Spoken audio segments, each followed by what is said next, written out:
welcome to everyone today. For those who don't know me, I am Scott Armstrong. I am the founder of mentl, and this is the first of our free Workplace Harmonics series, which is supported by Viatris and designed to help the community. This is a series focused on practical tools both for leaders and colleagues and teams navigating pressure and uncertainty in the workplace. And today's session is called Supporting Colleagues Under Pressure, Practical Tools, because we know in times of high pressure that stress can show up quickly as distraction, irritability, withdrawal, even sometimes conflict or reduced performance. This session is about how we respond to that as colleagues and leaders in a way that is supportive, constructive, and professionally appropriate. And I am delighted to be joined by an old friend, Dr. Robert Chandler, who is a clinical psychologist and managing director of the Lighthouse Arabia. He's been working closely with organizations and leaders across the region. Dr. Rob, great to be here. Yeah, thanks for having me today, Scott. Looking forward to the conversation. Absolutely. Now, for everybody on the call as well today, please note that this is a session that's designed to be conversational. We're going to share practical tools and support. We will launch a couple of quick polls to understand how you're feeling about things. So there is live interactivity. And with that, I want to ask you, Dr. Rob, to kind of kick us off. The fundamentals, when uncertainty persists, whether it's, economic uncertainty, organizational change, or indeed, political situations, how does this affect how people think or behave at work? Yeah, I think it's a good question. I think let's start with that concept of uncertainty. And it's a word that's been used a lot in recent weeks for sure. We as human beings thrive on familiarity, right? We're kind of wired for that. And some of you be familiar with that Maslow's hierarchy of needs, right? And at the bottom layer there is something about predictability, familiarity, and we are wired for it on a biological basis. The sun rises every morning. Where Scott and I are from in England, we know that when it gets to October time, the leaves fall off the trees, right? It's an indication of the seasons and the rhythm of life. And those things are sort of certain, and those things are wired into us. So when we have to engage with a period of uncertainty, that can be very destabilizing for most of us. Because when we don't have certainty, essentially what our brains start to do is to fill the gaps. Okay, if they can't predict what the next thing is that's going to happen, they fill that with gaps essentially. So we start scanning the environment for threat or for challenge or for danger. We start creating narratives and stories to fill in the blanks essentially. And when we do this, our fight flight systems get activated. Okay, so our nervous systems become more activated. And I think, let's just give a nod to the current times as well that we're going through here in the region. Most people are finding that their nervous systems are much more activated than what they would be usually. Yeah. And so when our nervous systems are activated at work, that can essentially mean that our thinking starts to narrow, because just in layman's terms, what generally happens is that when our bodies are in a sort of perpetual state of fight or flight, concentration drops, fatigue improves, thinking narrows, decision making becomes more difficult, because again, there's just much less energy essentially going to the brain for those cognitive processes that usually keep us achieving well and performing well and meeting KPIs and deadlines. That stuff becomes more difficult at times of uncertainty. And I suspect many of the people joining the conversation today have noticed this either within themselves or perhaps in their colleagues as well. So from a psychological perspective, because obviously, I mean, we kind of saw this during COVID as well. There's the kind of time when things happen, shall we say, and then there's the thing where it stretches over time. So it's not just like an immediate reaction, 24 hours, 48 hours, 68 hours. It's that it's that when the period of time becomes more extended. So it's kind of there in the background more. What's happening to people, particularly over work as well, when that stress and that uncertainty kind of stretches over time periods to weeks and months? Yeah, great question. I'll go back to the frame of reference I talked about earlier. This idea that when there is a distressing event, our bodies prepare us to either, in general, sort of run away from the challenge, confront the challenge head on, or just completely dissociate or detach from the challenge in front of us. So we call this fright. I was going to say flight, fright, and freeze. Okay. Okay. This is generally what happens. Now, if we have one distressing event, our bodies gear up for it, the distressing event happens, and we kind of, our nervous system start down regulating, they start calming themselves. So we go through something difficult, but it's for a fixed period of time. When a period of uncertainty persists, essentially what is happening is our bodies struggle to return to baseline. Okay, so that Okay. baseline level of activation that we would experience during quote unquote certain times, or times where there isn't sort of big ongoing challenge in front of us. And I think many people, I've spoken to, particularly over the last 10 days, are just saying, they are in these last few days now feeling more tired, they're feeling more sluggish. They were able to really sort of meet the challenge to some degree, sort of head on, and had energy Yeah. to do that in the first sort of 7, 8, 9 days. And now a degree of fatigue is setting in. Now, if we step back from the current situation, this happens more generally at periods of uncertainty, whether we've Mm. just lost our jobs or something difficult is happening in our lives and a loved one is unwell, for instance, Yeah. and there isn't certainty around when physical health issues are going to resolve. And again, we are creatures that seek certainty because it brings that familiarity, that predictability, that rhythm of life that we generally flourish in when it is present. Yeah. And so I think people tuning in today will notice in their workplaces that they can really feel the uncertainty right now. They can feel it in their bodies. Mm. And I've noticed over recent times, it can sometimes be very difficult for people to put into words what they are feeling or what they are experiencing, and sort of form a coherent narrative around that. And again, forming that coherent narrative, and I'm speaking to a sort of journalist by training here, Scott, but we are storytelling creatures, right? We Yeah. tell stories to make sense of our experience. And many people right now, I think, are struggling to find the words or the narratives to piece together the experiences that they're currently having.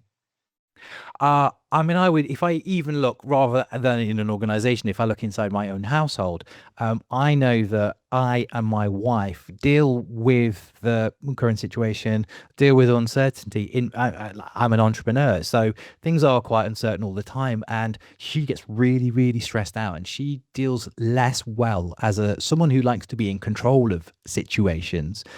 She doesn't like flying. She reacts much differently than I do. Why do people, react so differently? And what do we, as colleagues and as friends and as partners and as leaders and managers of teams, need to understand about why people are not necessarily going to react the same way that we're going to react? Mm. I think we as human beings are as essentially unique as a snowflake, right? I think a whole host of factors predict how we react to distressing periods or Mm. uncertainty in our lives. If I was going to break it down, I would probably break it down into 3 dimensions. So the first dimension, I think, is the previous experiences that we've had. So we know that a good deal of how we react to situations in any particular moment is predetermined by the sorts of life experiences that we've had. So, Okay. where we've grown up, what kind of family we've come from, what was modeled to us in the home in terms of regulating distressing periods, genetic vulnerabilities. Have we previously grown up in high conflict environments? Were we bullied at school? Mm. Have we been dismissed or terminated from employment previously? So, these kind of experiences help us to form a blueprint about how the world works. Remember, we like to predict the next thing that is going to happen, right? So these experiences form the blueprint for how we engage with the world, how we see other people, how we see ourselves. Then we've also got dimension number 2, current life stresses. Okay. Mhm. So if we are in a family environment where a spouse is really struggling with anxiety, where our kids are asking us lots of questions about the period of uncertainty, where members of our extended family are reaching out to us a good deal of the time to check in. Are we okay? What do you need? Um, so we have the current stresses that we're experiencing, and then thirdly, and the third dimension, and I guess this is what we're going to talk a lot about today, but is how do we then cope? What are our coping resources? And again, if I just zoom in on the current period, um, some people, even though they are experiencing a distressing period, they are still going to the gym, they are still going for a walk, they are still spending time with their loved ones and laughing and joking. They are having barbecues in a safe way with friends and extended family, and so they are doing the things to be able to cope with the distressing period. So when you go, or I go back to your original question, why do people cope with periods of uncertainty differently? I would say, think of it like a DJ mixing deck. We've all got, we're slightly higher on the previous experiences, we're slightly lower on Yeah. current stresses, but we're coping well. So everybody is just completely unique. And I would say that's why we can all experience collectively a similar period of uncertainty. And this could be going through an organization, transformation or something like that as well, or Yes. something Yeah. like the current period. We can all go through the same event, but we will all experience it differently due to a combination of those three factors. So, what the leaders need to understand, or even managers or indeed colleagues, need to understand about how the brain responds to stress and then how that impacts in the workplace. As you say, I mean, it could, because this could be, and stress, I've heard it said, is not necessarily a bad thing all the time. Does it help you get across the line for a deadline? But then what the leaders need to know about, how long that happens, how long that occurs for, and how that's going to impact teams. Yeah. So I I think if I was to keep this really simple for leaders Mm, and managers, as you say, Scott, there is something that we call the inverted U theory of stress. Okay, so imagine it as sort of an upside down U. There is an optimal level of stress in which we are able to meet deadlines, to perform well, to meet our targets, to drive something hard, to get it across the line. Um, you know, Sports stars, athletes, famous musicians, you need a degree of stress. And even before coming on today, Scott, you and I probably had a little bit of stress before having this chat, right? We want it to go well. But what that means is we prepared ahead of time. We looked over mhm. some notes in advance. We joined half an hour early so that we could start syncing. So this is what healthy levels of stress do to us. It allows us to engage effectively. Now, when stress becomes chronic, Mm. i.e., when our stress responses are not then able to sort of return to baseline, Okay, the yeah. stress starts to compound. Okay. And that becomes chronic stress. So then we start to notice that maybe we're more irritable, we're not sleeping as well, it's harder to get out of bed in the morning, all of this stuff. These are signs and symptoms. And we'll come on and talk about this later of chronic stress. Now, if we are not then managing that stress effectively and doing things to be able to regulate our central nervous systems, that's when we will start finding ourselves potentially in the territory of things like burnout. And I guess my invitation to any leaders and managers watching today is just hold in mind this idea that right now, in the times that we are in, many of your employees are going to be experiencing a chronic state of stress. Um, and and that is, I would say, completely normal in normal circumstances. And again, if we were to extract that and apply it to other situations in organizations, Mm. know that at times of performance review cycles and organizational transitions and big individuals leaving within the organization, all of these things, these periods of transition will usually create a spike in sort of chronic stress within the organization. And I would just invite leaders and managers to just hold that in mind in the Mm. first instance, because that will then usually dictate how much more patient you are with people, how much more you check in proactively with people. Um, so, yeah, that's what I would say.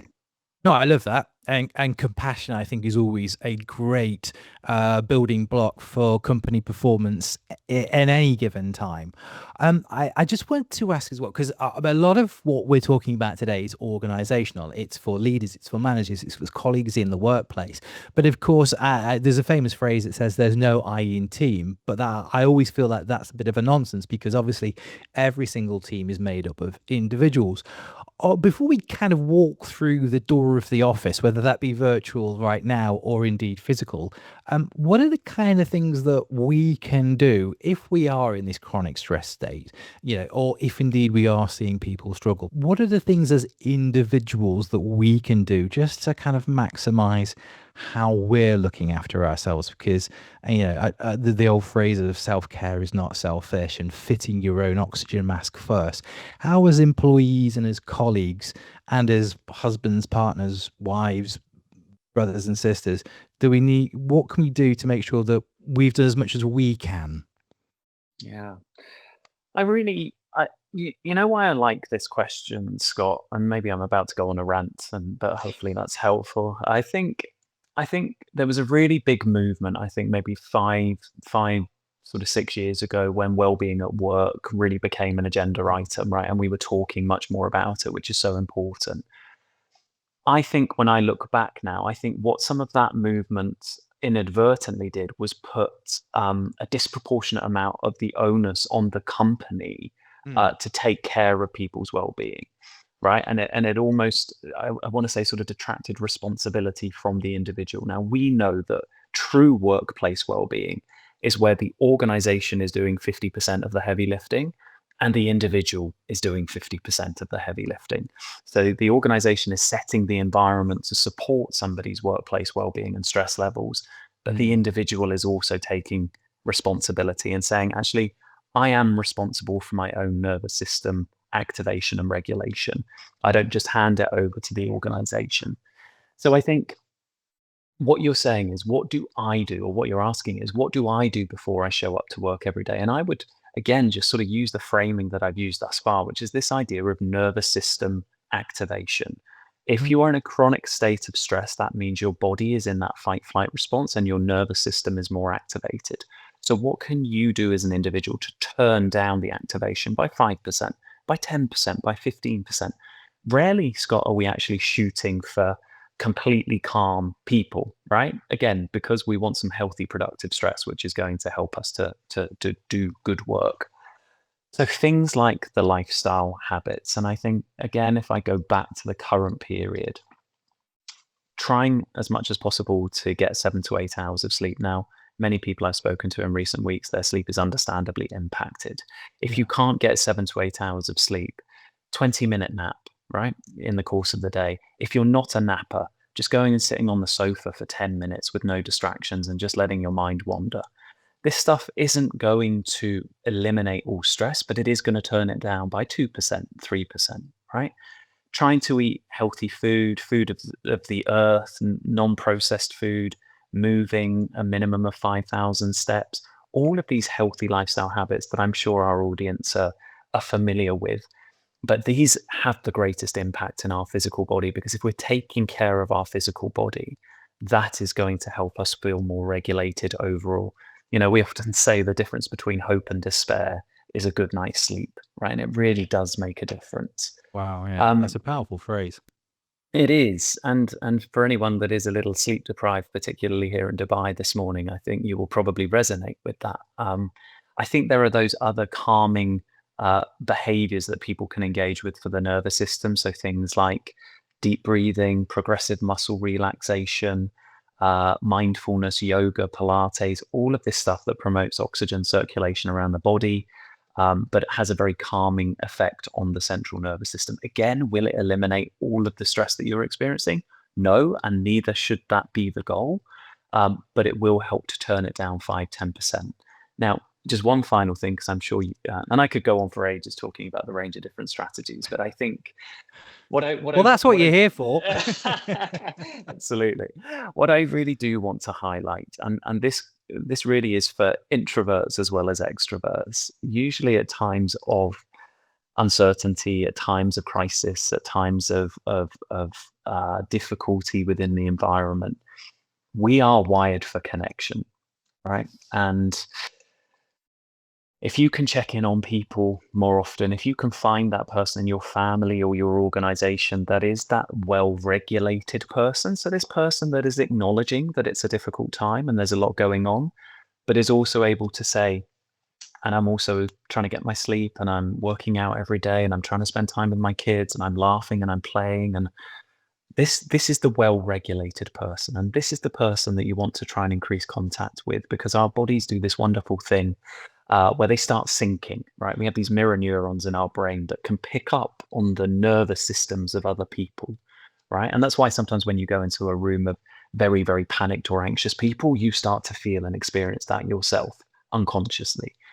That's these mirror neurons in our brain. So if you can, in times of difficulty, find those well-regulated people. By the way, those are not the people that are completely dissociated or detached from what is going on. Okay.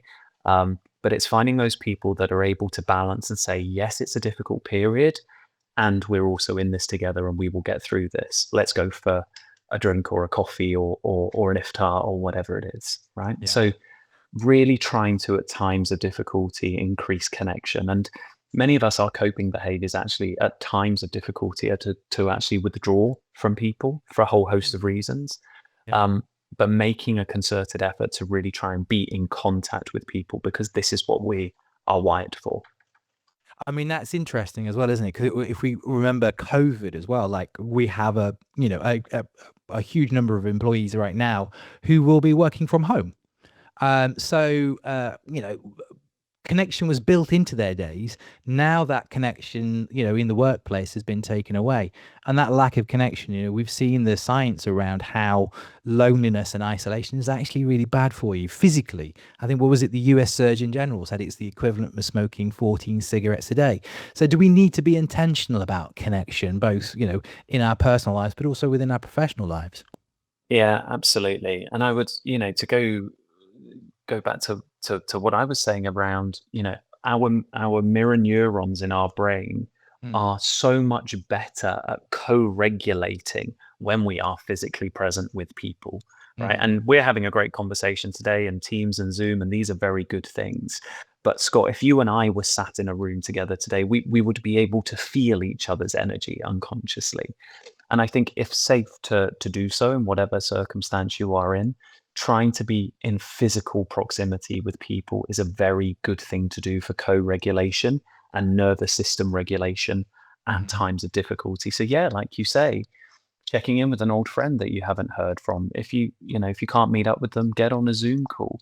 I think lots of people the last sort of 10 days have had people that they haven't spoken to for a long time reach out, and probably had that feeling of, that's really nice to hear from that person, right? Yeah. And why do we have to wait for something difficult to make that happen, right? So why don't we get things scheduled, coffees, iftars, whatever it is, meals, check-ins, phone calls, but trying to be as intentional as possible, because, like, I'm going back to what you were talking about with loneliness. If we are staying in, we're not really seeing anybody, and our mood starts to deteriorate, it becomes actually more effortful and more difficult to make the effort in the first place, right? So, yeah, if we can sort of intervene early, and usually this is more relevant for people who are more introverted by nature, the effort to reach out to people and go for a coffee, it it might seem more effortful, but I really would um, recommend it. Rarely do we get back from having connected with somebody we care about and say, I wish I hadn't gone to that, right? We usually, Yeah. even if we're dreading it, right? Yeah. We usually come back and say, I'm glad I went. Right. Well, I'm now going to see how our audience is feeling. So this is your time. I'm going to launch a quick poll. Hopefully, you're going to see this. What helps you most when you feel particularly pressured? Is it having supportive colleagues to talk to? Is it clear priorities from leadership? Is it taking short breaks? Is it managing stress, or simply trying to get through the workload? I'm going to go with mine, which is practical tools to manage stress. But hopefully, you can see that. I can see you're all voting. That's great. Keep coming in, keep you voting in. So, right now, Dr. Rob, where do you think this is going to come out? I mean, usually I would imagine that there should be another option that says all of the above. But in this case, what do you think? Just repeat the question you asked, Scott, because I couldn't actually So, see it. having Oh, is that what helps you the most when most. work feels particularly pressured? Having supportive colleagues to talk to, right, is Yeah. kind of coming out as number one, and taking short breaks closely followed at number two. I think it just reiterates what I've just said, right? That Yeah. we are built for connection, and if we have that group of people, and it doesn't necessarily mean, becoming the social butterfly at work, but just knowing your tribe, knowing your people, knowing that colleague that you can go to if you are struggling with something, and knowing that they're going to respond to you with empathy and with compassion. And I think it just supports what we already know. Yeah, brilliant. Well, thank you very much for voting. So yeah, we can see the results there, having supported colleagues to talk to, which is important. So that shows why this conversation is important. Taking short breaks and stepping back. I guess that is, as also you also talking about that napping and actually looking after yourself, and then clear priorities from leadership coming in as the third choice. Scott, Clear can I priorities. just Yeah, yeah, go. sorry, I was just gonna jump in because do you know what Mm, I'm delighted with in this poll? I'm delighted to see that only 3% of people are saying simply getting on with it, yeah. right? And I've been asked this question a lot this week. My thinking has narrowed, I'm feeling foggy, I'm finding it difficult to concentrate, I can't stay on top of routine tasks, I'm not meeting my KPIs, I'm feeling frantic, I don't know where I am. Please, can you tell me how to get through and push harder and. Mm, And I think, guys, let's at times of significant distress, let's try and adjust our expectations of ourselves. I suspect the vast majority of people here today are high performers in their industries. And when you start feeling foggy, forgetting things, memory might be going a bit, these are understandable at times of acute distress. So please, I would give you permission to go easier on yourself and adjust expectations of yourself. When your car is running on empty or running on fumes, you don't just keep pushing your foot on the accelerator, right? You pull over, and you fill up the tank. And this can be quite um, unfamiliar to high performers, right? Who are used to just being on the accelerator. But I think at times of significant uncertainty, we need something different other than just pushing hard. Now, of course, many of you will be entrepreneurs and leaders and managers and business owners. And it's easy to say, well, just take your foot off the gas. I think you will still need to show up at work. But I think just adjusting expectations of yourself, again, I keep talking about this idea 5%, 10%, 15%, allowing yourself to go home 20 minutes early, allowing yourself to play with the kids for 20 minutes extra in the evenings. All of this stuff is going to fill up that metaphorical tank. What are the I mean, if you were to give 3 golden rules with that in mind, particularly for people, whether managers and leaders, I think in particular, but 3 golden rules around that sort of concept of, right, 'cause it is very tempting, and again, I speak as, an entrepreneur and someone that runs a mental health platform, and, right now we have a lot of incoming, and you're obviously in that space. Sometimes it's that, "Oh, I'll just push through," but there's only a finite amount of time that we can just push through. Yeah, and I maybe now's a good time to talk about something I've been speaking to a lot of leaders about this week, and also, I'm a managing director of a medium-sized organization as well, and I think a lot of us, and Scott, probably you as well, we have had to rely on something that we call healthy compartmentalization, right? Compartmentalization actually gets quite a bad rap for itself. I think often we think it's about burying emotions or dismissing emotions or not feeling anything at all. That is not healthy compartmentalization. Healthy compartmentalization is saying something really difficult is happening right now. I feel a lot of different things. I might feel stressed. I might feel overwhelmed. I might feel tired. I might feel grumpy and irritable. But I have also got to do a job. I have got to show up for my colleagues. I have got to lead an organization. I have got to provide for those around me that don't feel safe.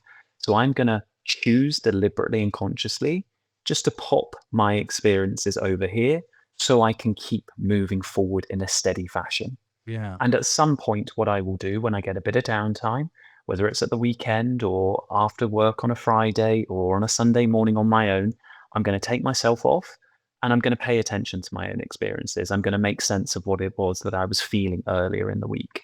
Mhm. This is healthy compartmentalization because I think my profession in particular has done a very good job at telling people we need to feel all of our emotions all of the time.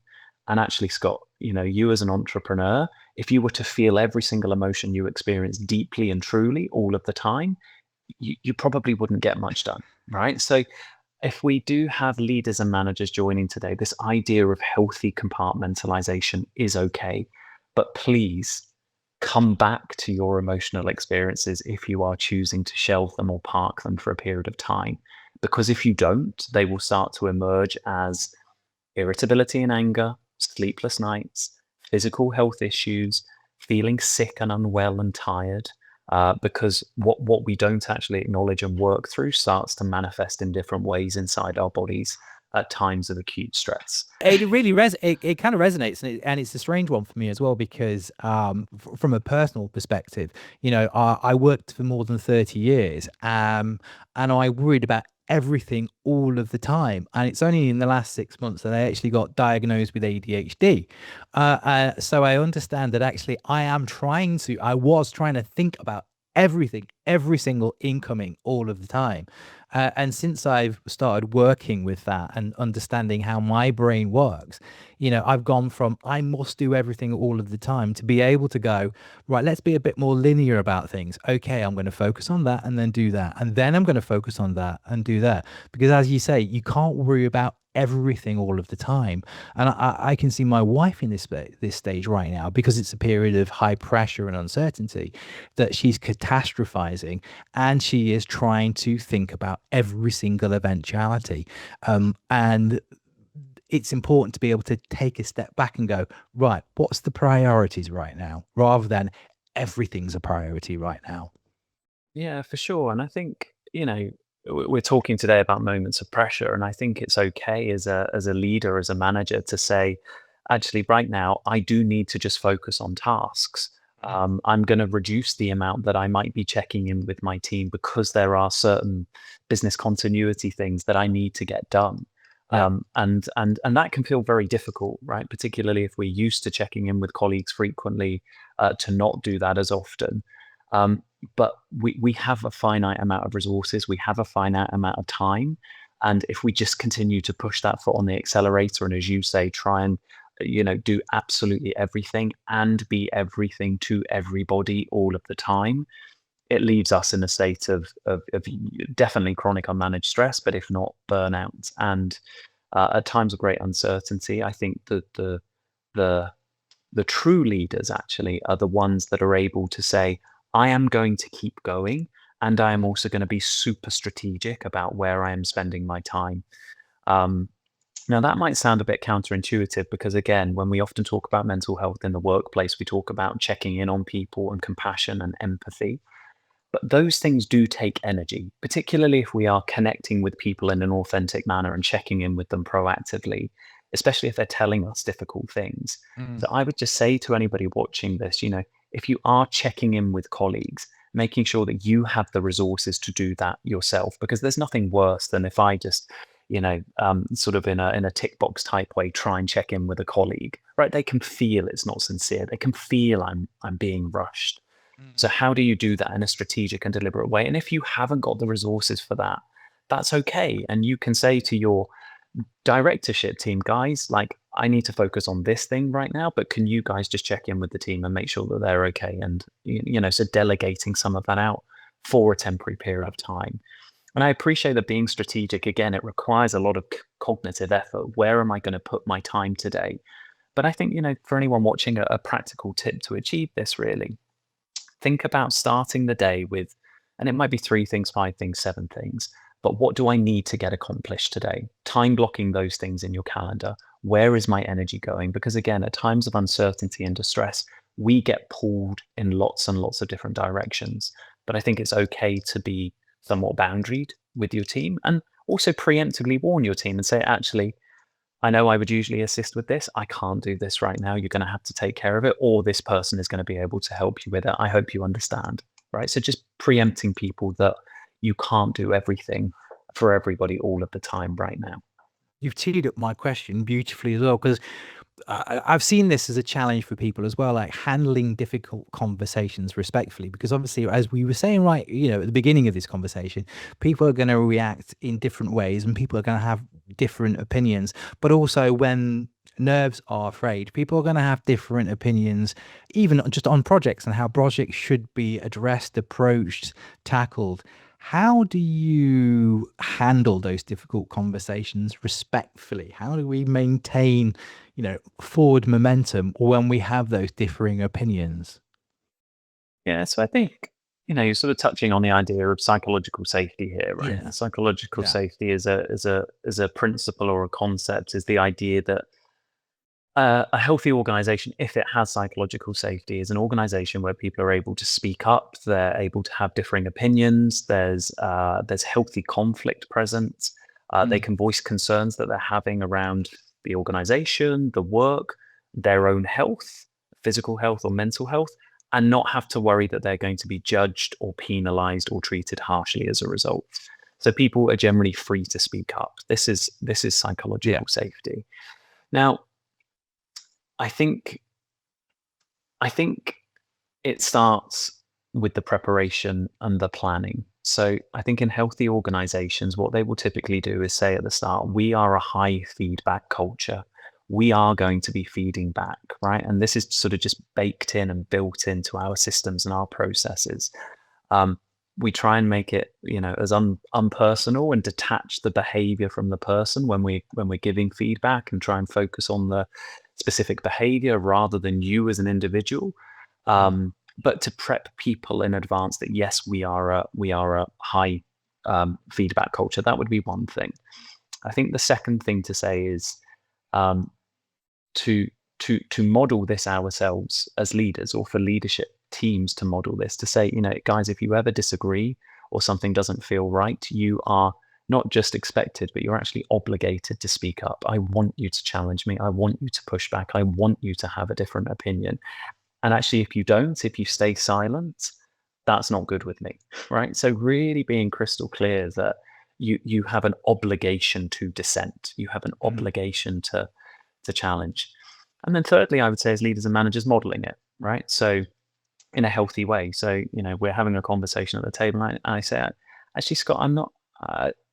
I hear what you're saying, but I don't think you worded that question in a way that landed particularly well for me. Can we just think about the wording and how we might do that differently next time? Yeah, the question was brilliant, Scott. I'm just giving it as an example, but so being sort of delicate in our language, but also being clear about a differing opinion, but always doing it from a place of respect. Now, bringing it back to times of uncertainty, because I've heard this a lot recently, and in other periods of uncertainty and anxiety. You talked about COVID earlier. I'm going to say to leaders and managers, who are also included in the following statement, by the way, not excluded from it. Right now, organizations are in a perpetual state of chronic stress. Mhm. People are sleep deprived, people's nervous systems are activated. All of those symptoms I talked about earlier, people are finding it difficult to concentrate and to focus, and they're being distracted, and some are catastrophizing, and. Try and just hold that in mind when you are addressing conflicts, performance issues, targets, KPIs. Look, I'm under no illusion. Business still needs to, quote unquote, get done, right? We still need to, many businesses and companies still need to operate. Um, but just trying to bring what I call generosity of interpretation to your team right now, and generosity of interpretation to yourselves. Um, the majority of people, if they're not hitting their targets, meeting their goals, are procrastinating on things, are not doing it out of bad faith. They are doing it because their nervous systems are quite simply so overwhelmed right now. And again, this isn't just related to the last 10 days. This is in any period of uncertainty or distress. So we've mentioned it several times already: being compassionate, being patient, adjusting expectations of people. Because this really, Scott, I think, is what promotes psychological safety. When we can say, as leaders and managers to people in our organization, yes, we still need to operate. Yes, we still need to get jobs done, but we are balancing that with what you need right now. And we are not expecting for you to be operating at 100%. In fact, it would be abnormal right now, or in a period of distress, for us to be operating at 100%. I love that generosity of interpretation. I really, really like that. Okay, so I'm going to start focusing on how we support each other as employees, as leaders, that sort of thing. And again, I'm going to ask you, the audience, again, if you can. I'm going to bring you in. Our second poll question: difficult conversations. When a colleague seems stressed or under pressure, what is the hardest part of starting a conversation? Is it knowing what to say without making things worse? Is it worrying about overstepping professional boundaries? Is it finding the right moment to raise it?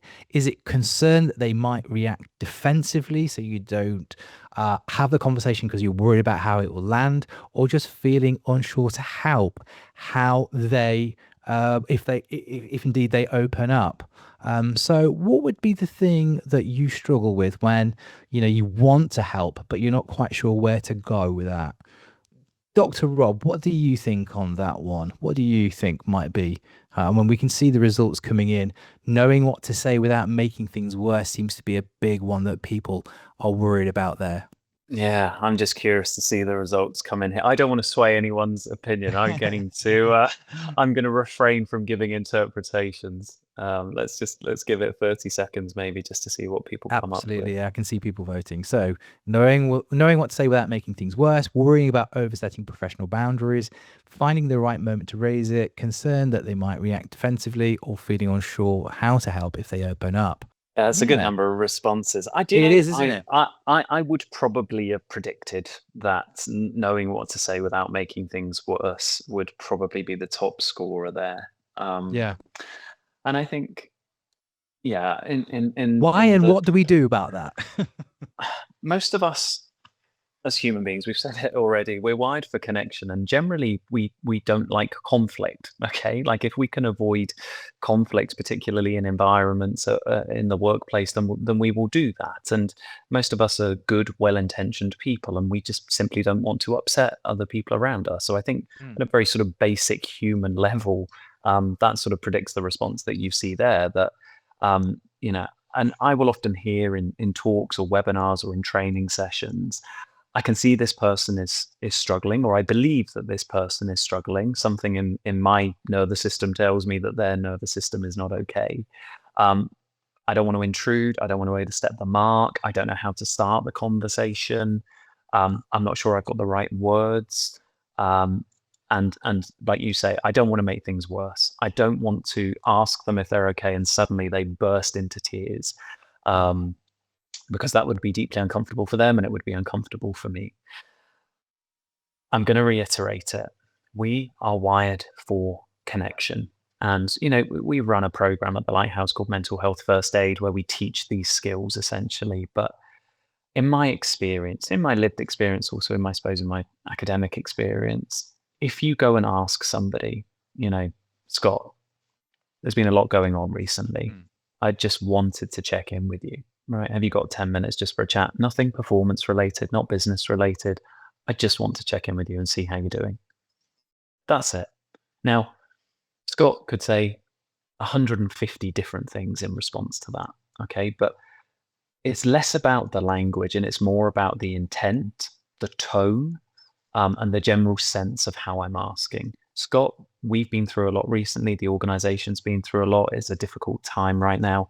Why don't we take 10 minutes just to grab a walk together outside? Right? That's it. Now, for many people, if they can see that somebody else is struggling, that fills them with anxiety about having that because they're worried the person's going to start crying or having a panic attack or disclose something that is, really difficult or challenging for them. And so I would say, if you are going to have a conversation with somebody that you suspect is struggling, trying to find the right time, as I said earlier, trying to make sure that you have got the resources yourself to have that conversation with that person, that you are sort of ready to hear what it is that they may say. A good number of people in that situation, particularly if they are sort of dissociated, will say, I'm good, let's just crack on with work, right? I don't want to talk about it or whatever. But for those kind of people, you can say, well, okay, you don't want to talk right now. That's absolutely cool. But maybe we just check in next week. Because again, it's less about making somebody open up and speak, but it's more about you, Scott, knowing that I am holding you in mind and I am thinking about you, right? I'm holding you at a time of difficulty in my thoughts. I'm thinking of you. And sometimes that's all our colleagues need. They just need to know that we've remembered them. They need to know that we are thinking of them. That's it. They don't often need practical advice or guidance, depending on your company. And if they want advice or guidance, they will go to HR, or they will go to their line manager, or they will consult their table of benefits in their insurance. Often they don't need sort of direct advice of what they should do. And actually, sometimes advice can be quite unhelpful. So, Scott, if you tell me actually you're really struggling with the current time, and I say, well, Scott, you really should consider meditation. And then I saw this gut health specialist doctor and they were really helpful. Here's their number. And have you remembered to get 8 hours of sleep? When we go into this advice giving, sometimes it doesn't land well with people in times when they are struggling. But simply just saying, let's have a check-in, let's connect, share as much or as little as you feel comfortable with. And just really taking it from there. Having some ideas about how to signpost them onwards is good, but never this sort of really direct advice giving. Rarely does that land well. Because I was going to ask that question. I mean, there are the things that perhaps we should do, and is normalizing checking in something that organizations and teams should do? Because sometimes it's not baked into the daily process of, that we check in on each other, or should it be weekly? But also, what shouldn't managers, leaders, colleagues do? I've seen that quite a lot, that, someone opens up a conversation and perhaps they want to talk about what they're going through. And the first reaction, sometimes understandably, is people make it about themselves and go, well, this is what I'm going through. And they make it about themselves, and they give advice based on their experiences. So what should people, should checking in be baked in? And I think that's I've answered my own question, but what shouldn't people be doing as well? What are some perhaps the common mistakes that people might make, even well intentioned? Yeah. So, I mean, I would love it, and I'm sure you would as well, if checking in was baked into the culture. It's not something that we don't think about doing it. We just do it because it's part of the blood and the DNA of the organization that we're in. Um, but I would say for organizations where it isn't necessarily the case, because we might be very task focused, I would say, doing it consciously and deliberately. So checking in on 5 people today, 5 people tomorrow, you don't want to make it a tick box exercise. You want to do Yeah. it with sincerity because you care. And people will be able to feel an insincere check-in, by the way, right? They will be able to feel that you're sort of doing it to tick a box. So again, try and do it with the right intention. That's the first thing to say. So better no check-in than an insincere check-in. That would be the first thing not to do, I would That's say. a good one. Yeah. I would also say, I've mentioned it already, but try and limit direct advice giving and just long lists. And, I see this on WhatsApp and Facebook groups sometimes. A guy will say, like, I'm really struggling. I'm going through a relationship difficulty. Can anyone signpost me onwards? And then will ensue sort of 25 different comments about, different specialist doctors and life coaches and this one, and have you tried this supplement? And I look at it and I think all that guy, when he was posting, was looking for was just somebody to say, it sounds really tough, mate. All right, it sounds really difficult. Um, Again, because I think most of us can type into Google or Chat GPT or whatever it is, I'm struggling with this. Where do I go for this particular treatment or advice? Or what are the evidence-based strategies to manage anxiety? I think we're in that era now. Um, and so usually people just want connection. So I would say limit direct advice giving. Scott, you raised a really important third one. I can share some of my own experience with you. But if I am now making the conversation about me and it turns into emotional processing for me, when I have actually reached out to you with the intention of trying to support you, Mm. um, the other person is going to disconnect from that conversation. They're going to think, Scott, you haven't got space for me in this conversation, right? And now there's nothing wrong with a bit of backwards and forwards, and us sharing in difficulties and challenges and struggles together. But where it becomes very one-sided, particularly where we've initiated the check-in, again, this is going to drive disconnection. And then I think just fourthly, just being careful around the some sort of stock phrases. So I think, at times of challenge, saying things like, "No, you just got to man up a bit, right? Stop being so stop being so silly. Like, you're being dramatic, you're being oversensitive. You just need to think about this differently. And again, like you said, some of these things sometimes well intentioned, particularly things like, you just need to think about this differently. You just need to look at this differently. At least, at least this is the first time you've had to experience this. What about me that's had to experience these kind of things that are often designed to sort of, we'd say, in the UK, wouldn't we, Scott, perk people up a bit, Mhm. but actually land in a very sort of like toxic positive way, and in quite a sort of dismissive way, but often very well Yeah. intentioned. Yeah. Sort of unintentionally minimizing what the other individual is feeling or experiencing that moment. Yeah, definitely. Fascinating. Time's against us. I think we've only got about 5 minutes left, but just some advice. If we do see someone struggling, what's the appropriate next step for a manager or for a colleague? Like, at what point do we, how should we address that? Well, also for ourselves, but how do we recognize when someone perhaps needs more support than just a simple check-in? Yeah. So I am acutely aware of the time as well, but let me Mhm. break that into a couple of parts. So I Yeah. think firstly, let's think about the warning signs that somebody may be struggling and may benefit from some professional support over and above what most managers and leaders are able to provide. Think of it in 4 dimensions. Okay, firstly, the emotional dimension. Is this person very anxious? Are they panicked? Are they tearful? Are they crying? Are they having panic attacks? Are they sort of overcome with uncomfortable emotions? Hmm. Second dimension is cognitive. Is this person forgetful, completely unable to focus, procrastinating, finding it difficult to make decisions, right? Cognitive dimension. Third dimension, behavioral. Have you noticed that they're starting to avoid people and places? Have you noticed a significant change in the way they interact and their behavior? Are they increasing their addictive behaviors, their substances, and these kind of things? And then the fourth dimension would be physical symptoms. Is this person appearing very tired a good deal of the time? Have they put on weight, lost weight? Are they complaining of headaches, muscle aches? So just having in mind, and you don't need to do a checklist evaluation of this person, right? You will probably just get a sense that they are not okay. And if it's been this way for a week, couple of weeks, 3 weeks, you might want to consider having a check-in with them and saying, look, just wanted to check in, make sure you're okay. I've noticed that you haven't been spending time around the team recently. I know it's been a difficult period for you.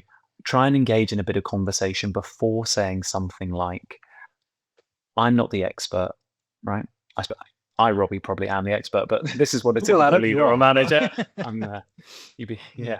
I think a typical leader or manager would say, look, I'm not the absolute expert, but what I do know is that we have excellent insurance coverage at work. We have an employee assistance program that maybe some appropriate self-disclosure, I myself have previously used and found quite helpful, right? Yeah. Um, would you be open to that? Would you consider that? And maybe even going further, I've actually previously seen a therapist before. It wasn't terrifying, and they weren't sat there with clipboards, and they didn't automatically want to put me on medication. Like, it was actually quite a nice experience and really helped me to make sense of my own difficulties. Would you be open to something like that? Now, for a lot of people, I understand suggesting to somebody to go and see a therapist. Whoa, whoa, whoa, whoa! I don't want to overstep the mark, right? I don't want the other person to be offended. I want to be culturally sensitive. That doesn't feel culturally sensitive. If you want to learn the tools and skills, we offer a 10-hour course to become a mental health first aider. So see our website and find out more about that. But as a general principle, being able to refer on to, certainly in the work setting, HR, vetted resources internally. Most companies of a certain size will have some sort of SharePoint, or HR will have a list of vetted resources that can help people. And then also being able to redirect on to appropriate mental health support services or Instagram accounts of mental health services, all of these kind of good things. Yeah. And if the person doesn't want that stuff, you can say, that's cool. I'll just send it on WhatsApp to you. And if you ever do want it, you know it's there. But most importantly, you know that I'm always here to check in again if you want to. And for an educational perspective, how important is it for leaders, teams, colleagues? Like, I mean, look, we've held this session today. Really delighted that you joined us today. Um, as you say, there are EAPs. Often organizations have resources that they don't communicate all the time. Even just sending out that communication so people know what help's out there for them can be helpful, because you're opening a door for them without even having that conversation. So how important do you feel it is for the organizations just to keep educating their teams about what they actually do have access to? Yeah, I would say that that is very, very important. And it's really interesting because maybe we're starting exactly where we oh we're finishing, sorry, exactly where we started today, which is in this idea of uncertainty. At times of uncertainty, people are looking for answers. They are looking for connection. They are looking for messaging from leaderships and organizations, because employees will typically fill the silence with their own ideas, right?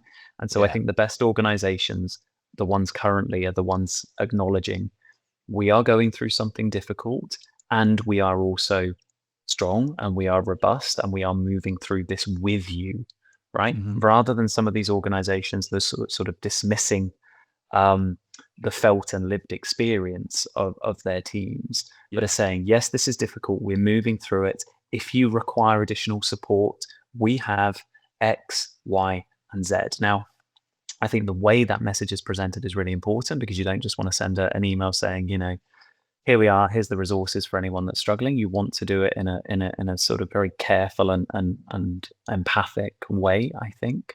But it is incredibly important. But I would also say, Scott, something I said earlier, I think it's also our responsibility as employees or people employed by the company to ask about what is available. What does my insurance package look like? What does our EAP look like? And I'm often, impressed when candidates ask these kind of questions at interview. What additional support do you have in terms of well-being and pastoral stuff? Because I think it shows that they often take it seriously themselves. So yes, the organization should be promoting, and I think it's also okay for the employees to ask directly as well. So I think our time is up. I wanted to say thank you very much. And thank you to everybody who's been so engaged and joined us in this first episode of the Workplace Harmonics series. Thank you to Viatris for their support on that. Tune in soon. By the way, this conversation will also be available soon as a podcast and on YouTube. So you'll be able to share this with your friends and colleagues to give more advice. Dr. Robert Chandler of the Lighthouse Arabia, thank you very much for joining us today. And thank you for everybody for being so engaged. And I think just look after yourself, look after your friends, colleagues, and stay safe. Thank you, Scott. Take care, everyone.